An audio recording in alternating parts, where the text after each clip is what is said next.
Good morning, everyone, or perhaps it's good afternoon or evening where you live. My name is Kathy, and I'm part of the sales and education team here at Pocono Sew and Back. In today's video segment, we're going to be talking about sergers again. This is Simple Serging 102.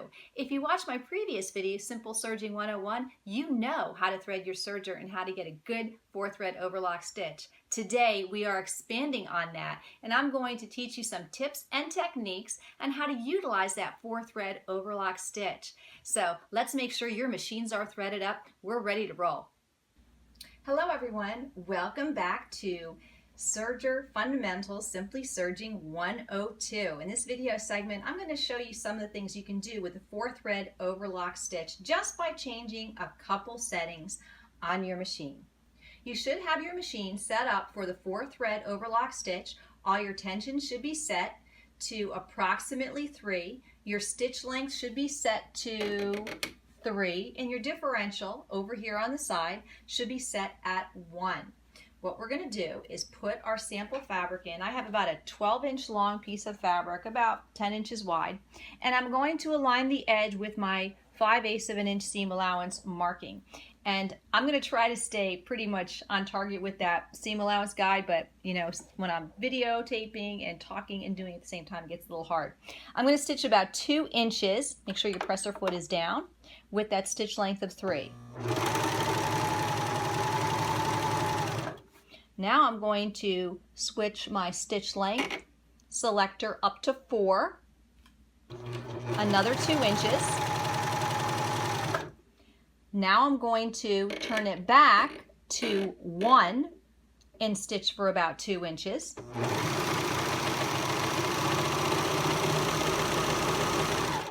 And then turn it to number 2 and stitch right off the end of the fabric.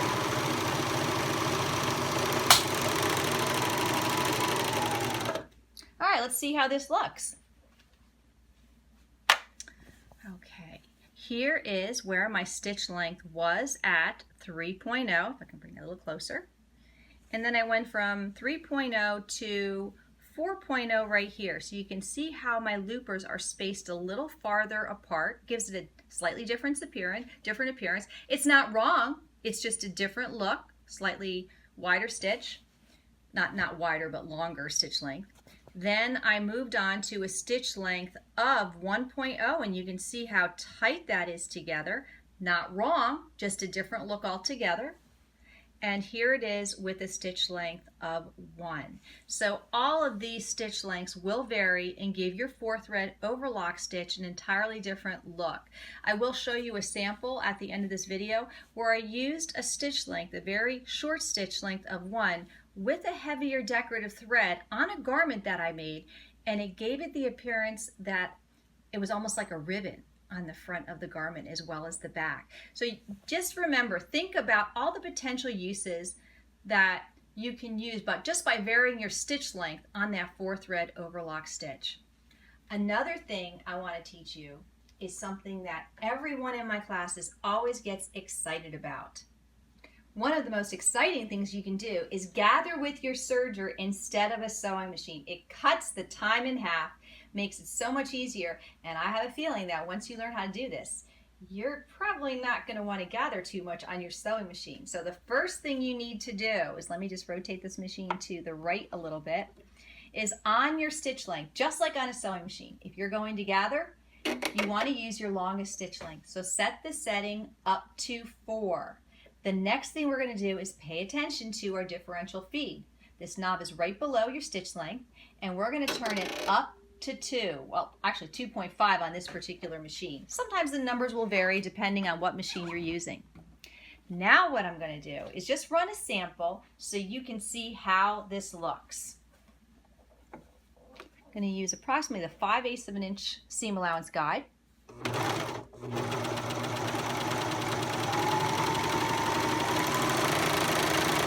Let's look at our sample. All right, you can see how this gathered a little bit. And you're like, oh, well, that didn't do what I wanted it to do. Well, hold on a second, because I just want to show you what certain adjustments on your machine can do.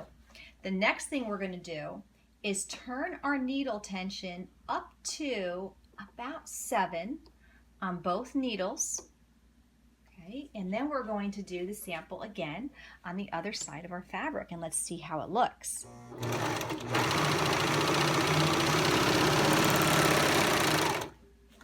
Okay, this looks great. Look at this. Just by adjusting our stitch length up to 4, our differential up to the highest setting, and tightening our needle tensions, we have a beautiful gather here. Now, what if the gather is too long? Well, you can just pull on your gathers and make some of those gathers just disappear off to the side, okay? Or you can also make it more gathered, but we're gonna have to zoom in and I'm gonna show you how to adjust the gathers to make it even tighter. The first thing you're going to want to do is lay the piece of fabric that you gathered onto a flat surface and take the thread chain and snip the thread chain to about 3/4 of an inch. And just throw away the excess. Then grab something like a tweezers or a pin, and what I'm going to do is just kind of separate the threads in that tail. And I'm actually going to pick it up and do this because it's a little hard. I'm a little far away. Well, maybe I can do it. And I'm just getting my pin into the loops because I want to untangle my chain.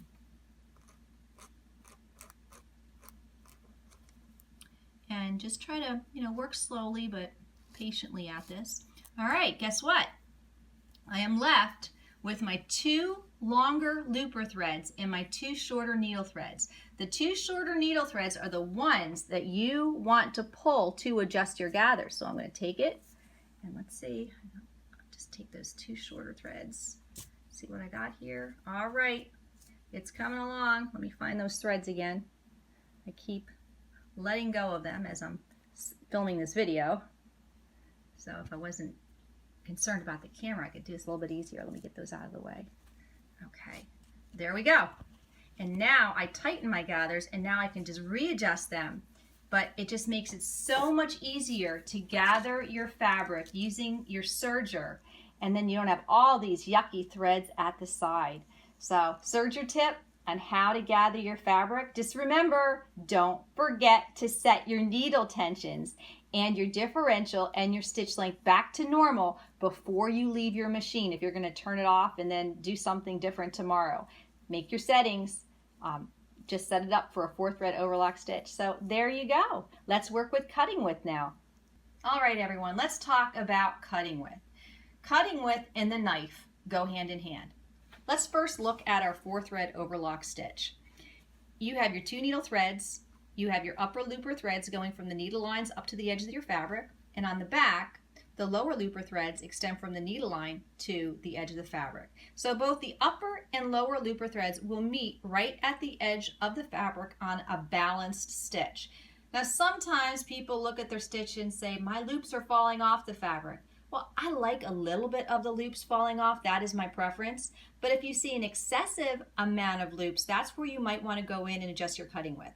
Likewise, if you find that your fabric is buckling or tunneling in the seam, then you might want to play with your cutting width as well by moving the knife. So let's look at our knife. I'm going to open up the front door, open up the side door, and let me take off my foot too, because then you'll be better able to see that knife. Okay, the knife is actually right here. And remember, we can turn the knife down by pushing in that knob and rotating it to the down position. Let me just focus a little bit lower.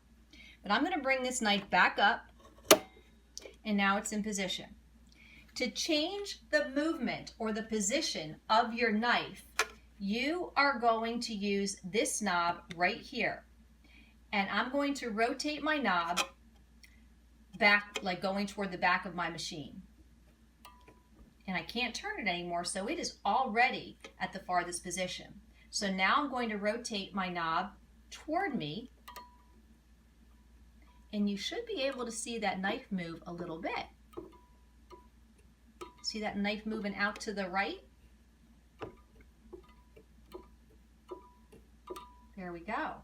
So this is what's moving as I turn the handle. I'm going to turn it back again. Watch that knife move.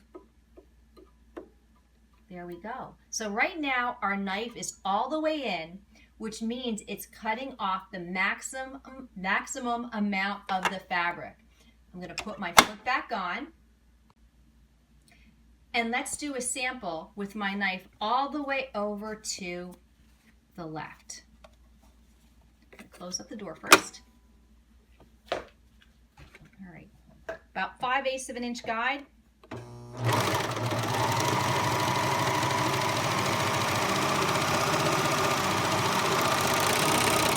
And let's see how that looks with the knife all the way over to the left. Okay, it's really hugging that edge very nicely. Now what I'm going to do is move my knife all the way over to the right. Open up my doors, bring the camera down a little bit, and let me just rotate the knob toward me.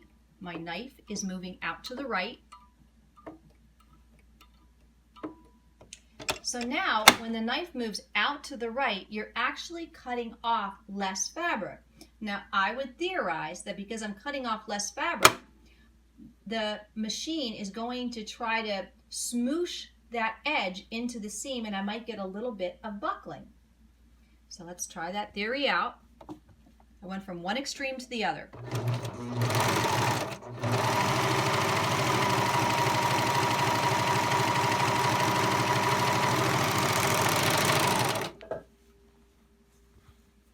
Okay, and yes, if I look at this, I am getting a little bit of buckling. You can kind of see how it's doing a little bit of tunneling in here, and there's a little bit of excess there. It's going to try to put the excessive amount of fabric where it can, and that's why I'm getting a little bit of tunneling. You can you really see it like bunching up right there. So this is how I know I'm not cutting off enough of the fabric in the seam. You can even see right here, it's just tight all over the place, and that is evident on both sides. So let me open this up again, and I am going to adjust my cutting width by moving it in more to the left, bringing it back over. All right, let's see how it looked. And actually, I think it looked pretty good the first time with the knife all the way over to the right.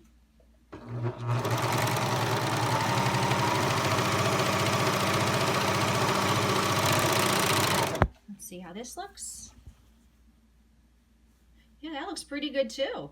So I'm real happy with what I'm getting, and I could even move it all the way over to the left if I wanted to, but now I'm not getting that buckling of the fabric in that seam.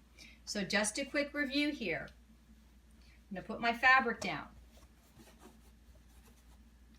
If my finger is the knife, moving the knife off to the right cuts off less fabric.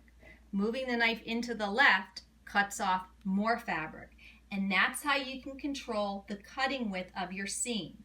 So you can control those loopies that you see coming off the edge. If they're excessive, move the knife to the right.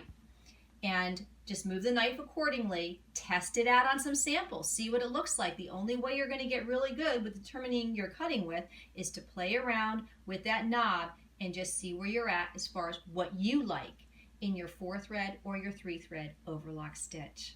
All right, I hope you guys are ready to do some playing with your machines. I've taught you enough to really, get going with them. Let's see what you can do with those machines.